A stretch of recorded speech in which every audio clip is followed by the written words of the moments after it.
Do you find your child hitting, kicking, yelling, screaming, biting, back talking, and feeling like you need to punish them to get these behaviors to stop? Like, why are they doing this? It makes no sense. I'm giving them everything they need, right? No, I think these are moments where we need to look at this as a red flag. These behaviors are just literal red flags like, hey, I need help, I have an unmet need.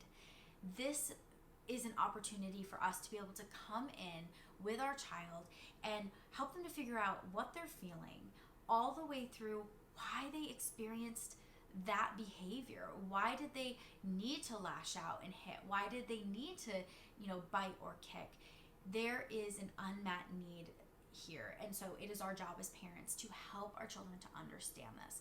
So I want you to know, if this is completely foreign to you, please hang tight in this video. By the end, I think you're going to have a much better idea of needs and what they are, and there's so much more than just those basic needs that I think we were all understanding that, food, water, shelter kind of things are our basic needs, and it is just so much more than that.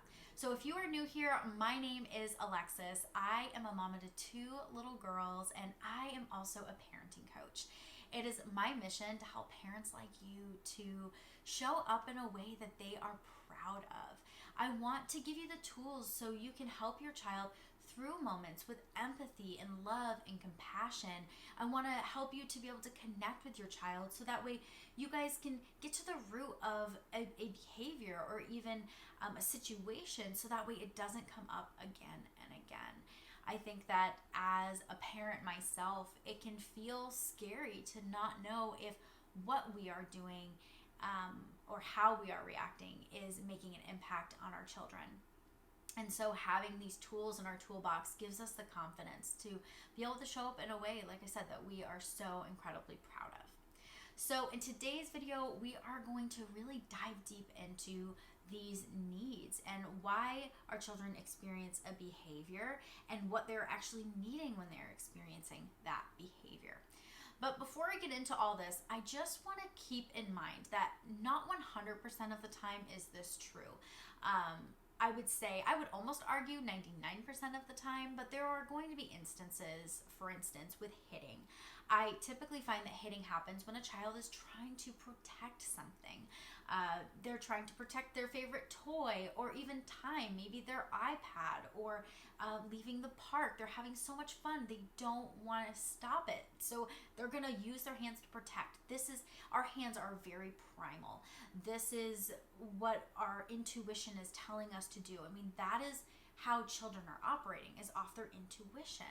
And so it is not their fault that their intuition isn't something that we as adults don't do, right? It is our job as parents to teach them and to guide them into how to respond in these situations. And typically punishments are only a way that I feel like punishments are something that basically a child is going to repeat the behavior, but just in a different way. So maybe I yell at my child or I put them in timeout, and for some kids this is going to stop the behavior because of the fear.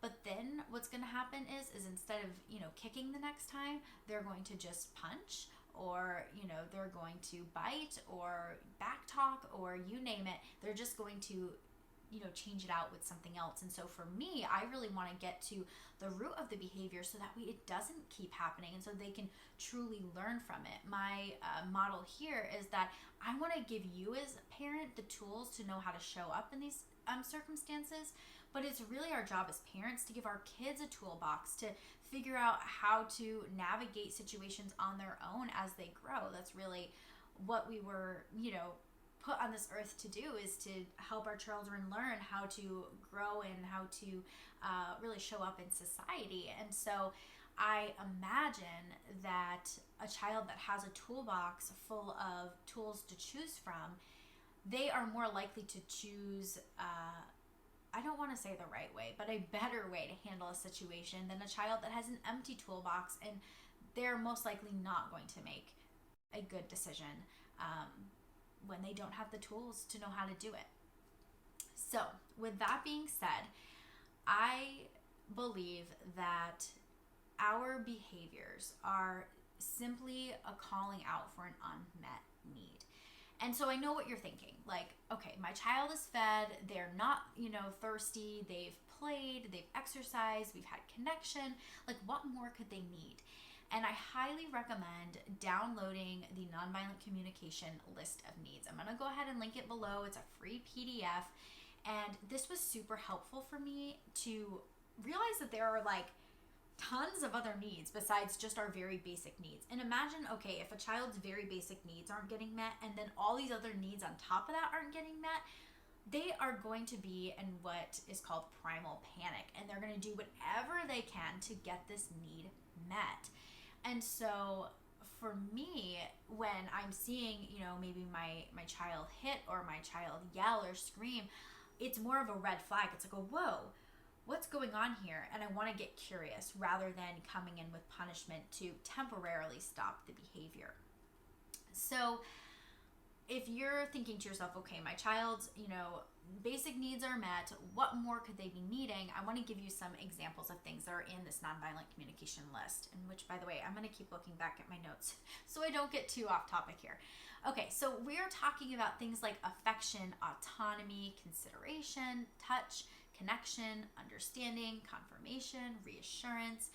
And I understand if this concept feels totally foreign to you. Like, you're like, Alexis, I didn't even realize I was needing these things. And I think that that is so true for us as parents today, is we were not taught that we need these things. And we should back up and say we don't need these things 24/7, but in specific moments, as things are coming up, we are needing these things. And so I'm going to give you an example here with my daughter.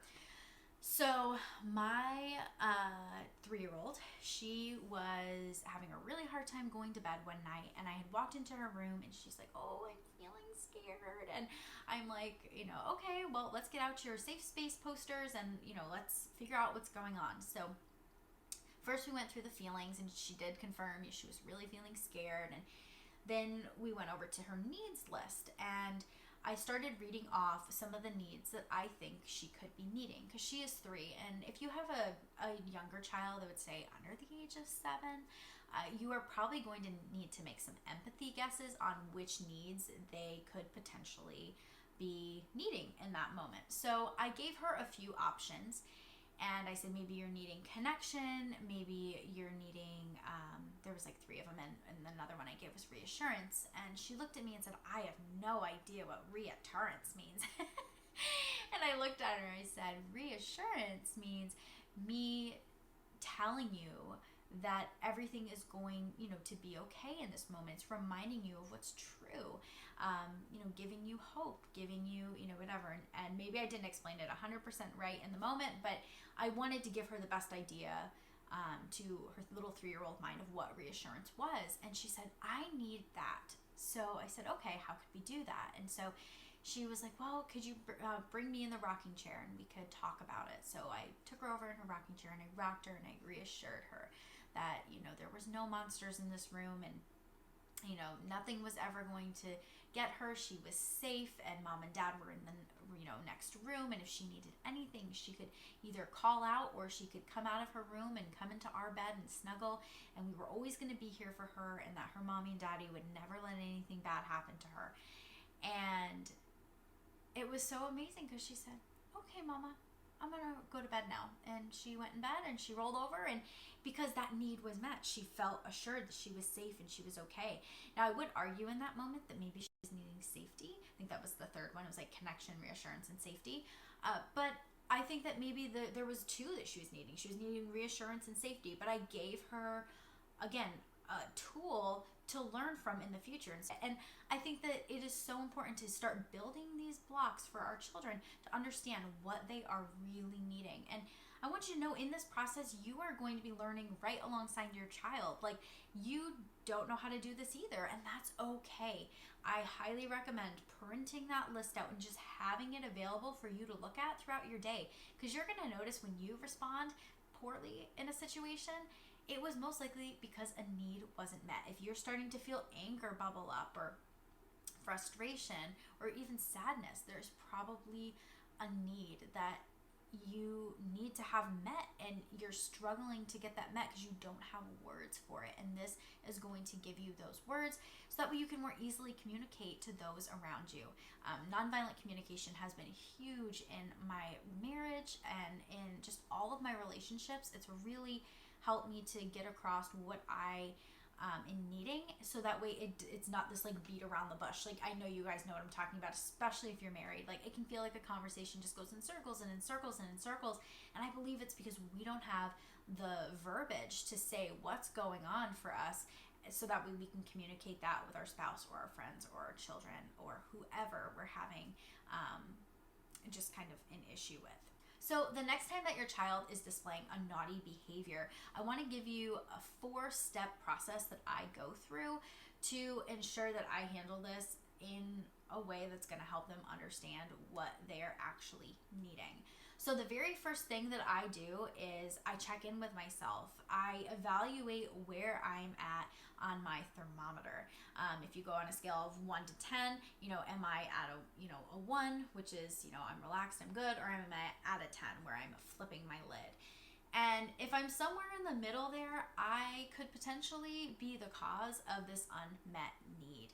And I want you to keep in mind that children under the age of 7 need 100% regulation. And after age 7, they are still requiring quite a bit. It kind of like lessens as they get older. But even as adults, we still need 20 to 30% of regulation.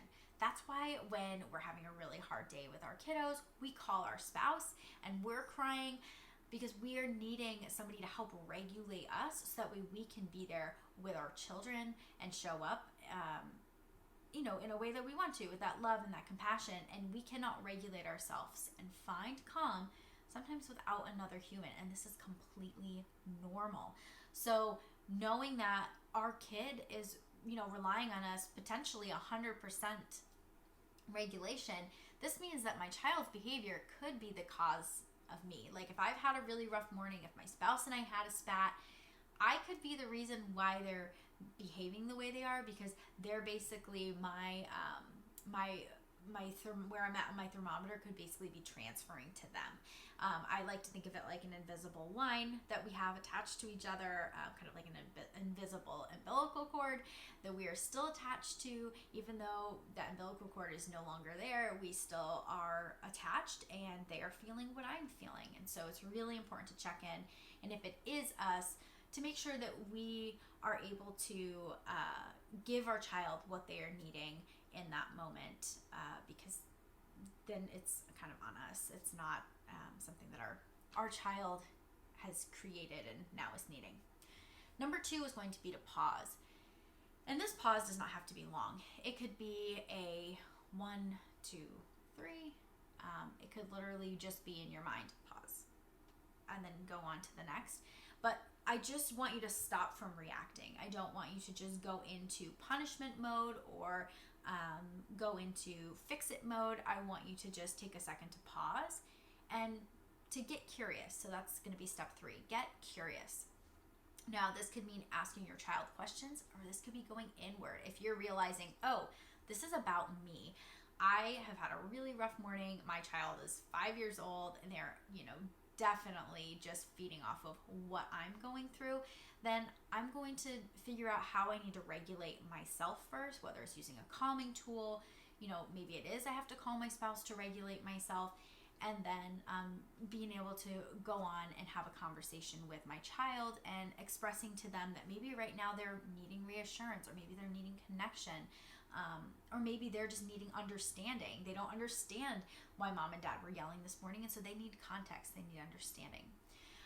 The last step of this is to review that needs list. So like I had mentioned earlier, there is a PDF below of the full list of needs in nonviolent communication. I also have my free feelings poster. So I have a feelings poster and then a parent guide. And in that parent guide, there is a whole section on needs at the bottom.